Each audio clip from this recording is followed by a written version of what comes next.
Mərhəmətli və rəhimli Allahın adı ilə. Ey iman gətirənlər! Allahdan qorxun və əgər möminsinizsə, sələmdən qalan faizi almayın. Bunu etməsəniz, Allahın və onun elçisinin sizə müharibə elan etdiyini bilin.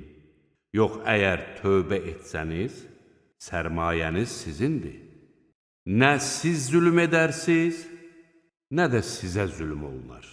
Əgər borcu olan adam ağır şərait içindədirsə, onun vəziyyəti düzələnə qədər ona möhlət verin.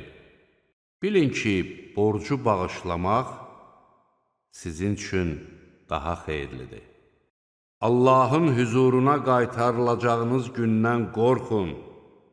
Sonra hər kəsə qazandığının əvəzi büsbütün veriləcək və onlara zülm olunmayacaqdır.